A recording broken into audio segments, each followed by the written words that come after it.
What are you most excited for people to see from She by Sheree? Just anything. Anything? They've not seen nothing. something. I'm trying to be up there with the Yeezys and the Skims and all that.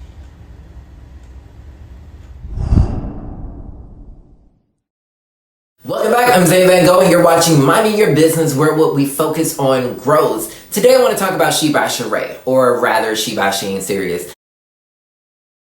And I wasn't going to speak about this at first. I was just going to mind my own business and carry on with life. However, this reminds me a lot of Chef P or Chef Pie, you know, and the whole pink sauce of what not to do once again. Now, if you are a viewer of The Real Housewives of Atlanta and followed Sheree's journey with this clothing line, then I'm sure you were super proud to see her pull through this time around. Like, I was somewhat proud myself. However, once everything settled down and the website went live for all of 10 to 15 minutes and people were actually able to glance at each item before the website crashed, if that's what we're calling it, there were a lot of questions that needed to be answered. But let me just say this. When you're not passionate about your business or don't fully invest in it, it will reflect in its growth. When She by Sheree was originally introduced to the public 14 years ago, it was inspired to be a high fashion clothing line for women that really never debuted because there were no actual clothes from the line itself. And 14 years later, it became an athleisure line for both women and men, which features what seems to be copy pieces from other brands with her logo slapped on it and an inflated price. But in actuality, this is what's called white labeling. And brands big and small do this all the time. White label apparel is when you can purchase already produced clothing items from a manufacturer in bulk with no branding and rebrand it as your own. However, in most cases, designers who use white label apparel will modify and customize each garment to truly make it their own so it doesn't look identical to an already produced product on the market. And I have actually worked with many small business owners who have went this route, not only with clothing, but with cosmetics, essential oils, beverages, and online informational products such as trainings, ebooks, and even guides. Like, you'll be surprised to learn how many businesses or companies you shop from or do business with who use white label products and even private label products. Like, trust me, it's big business and it makes many companies a lot of money. It's a true concept of working smarter, not harder. And if you're interested on how you can use white label products yourself while starting a new business or to help you grow your current business, I highly recommend checking out my latest ebook to teach you everything you need to know to help you get started while increasing your bottom line and your revenue streams. But going back to the line itself, some items didn't appear to be copied, like the shirt for $142, for example. However, I'm just trying to figure out who's paying these prices for something like that. Like, I'm someone who will always say your price is your price and I could justify it with you, but there are some cases where your prices aren't justifiable, like this one here, because the brand quality isn't there yet. Now, I must say, other items that was featured on the website seem to be reasonably priced and I'm not mad at it at all. But as a consultant who have worked with many different brands, overall, this is not a good look. And some may say, well, white brands do this all the time. Yeah, but we have to understand we can't do what they do. We have to do it better, and this goes beyond business. And why should we support laziness and mediocrity from our own? Because that's what this is. Even when Gucci, Balenciaga, or other brands do the bare minimum, they build a brand on exclusivity in the fashion industry. So when you purchase a pair of $1,500 shoes that look similar to the $29.99 shoes at Payless, you feel somewhat empowered and honored to be able to wear them, but that's another story for another day. However, these brands are typically selling you on a dream and people will pay anything to attach themselves to that dream. Like, let's be real.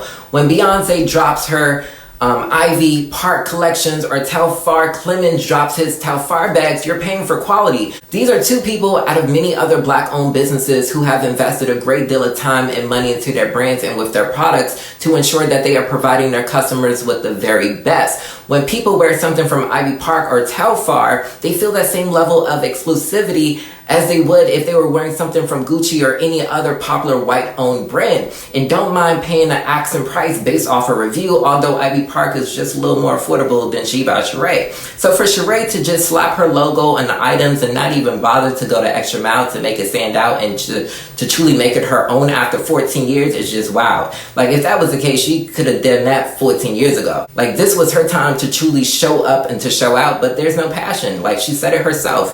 Every time I try to get out of it, I'm like, okay, I'm not doing it anymore. They're like, Right. no, we want She by Sheree.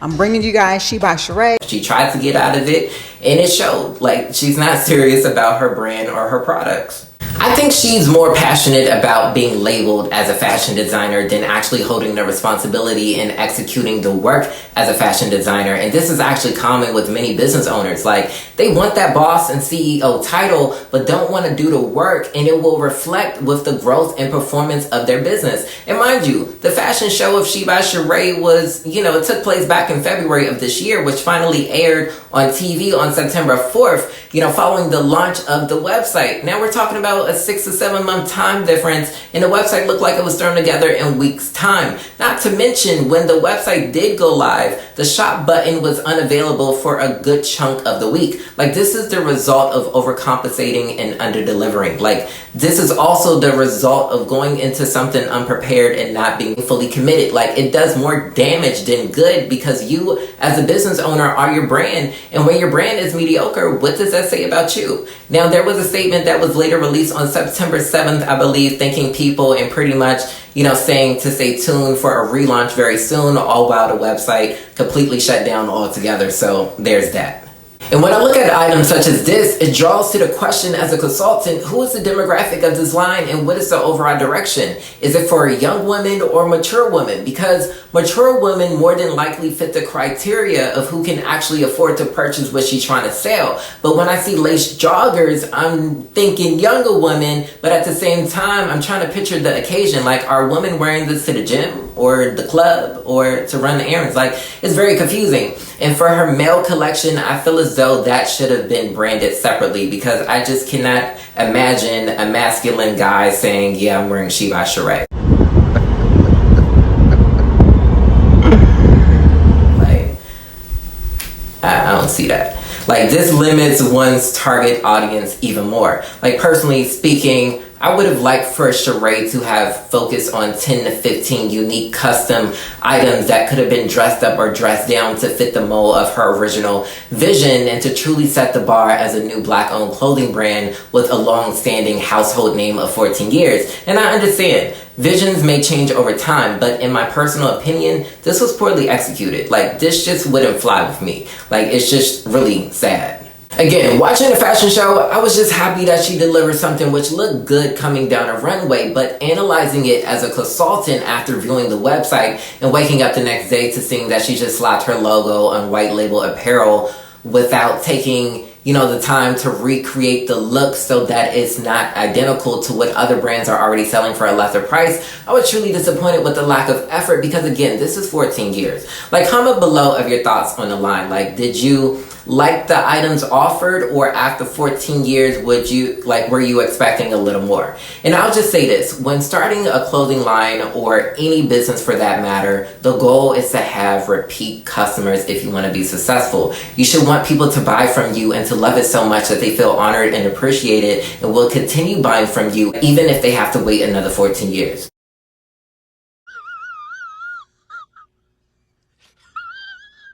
But nevertheless, you must invest in your business. Like, this isn't something that you should half-ass, especially when you have built such a high expectation for it, unless you simply don't care. But my advice to anyone thinking about starting a clothing line is to first get serious about your business. Remember, you are a reflection of your brand, and if you want people to take you seriously, you have to take your brand seriously. Secondly, understand your identity and the overall direction of your line. Thirdly, get clear on your audience. Remember, the goal should never be to target everyone, so be very precise on who your audience members are and who they are not. Step number 4, create a mood board while designing your collection. So even if you do decide to go to private label or the white label route, paint a picture that connects a typical day for your customer with your brand so you can itemize what your collection should entail. Step number 5, research. Familiarize yourself with your competitors, market trends, price points, as well as your internal and external legal affairs that you need to implement to protect your brand. And I say this here a lot, but the more we know, the stronger we can grow. So definitely don't skip over this step. Step number 6, Focus on your overall message, which falls in line with your marketing and sales strategy. This is where you will give your clothing line a story and find a way to bridge that story to your customer. Now think about the inspiration or the purpose behind your line and how you want your customers to feel wearing your products. Also consider how you plan to spread that message, and that's where your marketing comes into play. Now for a little insider, which I share with my clients to simplify the thought process of marketing and selling, because many people feel as though that they have to have special skills to be successful at marketing and selling. But when it comes to either, just remember, selling is all about telling your story, while marketing is all about how you plan to share that story. That's all there is to it. But you have to get clear on that story and make sure that it translates to your customers to be effective. And for a further explanation on each point, check out my ebook, Entrepreneur Unlocked, which is a short yet informative guide that breaks down all the components business owners need to consider having in place while starting and growing their business forward. Also, you can check out my business plan template for product-based businesses to start implementing those components down into an effective plan, which can be further used to secure funding, partnerships, and to help you scale as well. All the links will be found below, to include the link of my ebook on how to generate revenue from using white label and private label products in your business. And if you haven't done so already, please give this video a thumbs up if you found it to be helpful, and consider subscribing as well as turning on your bell notifications to be alerted of future videos. Also, comment below if you are someone thinking about starting a clothing line, or if you currently have a clothing line or a general business, which are overall thoughts on today's video. I would love to hear your feedback. But until next time, I'm out.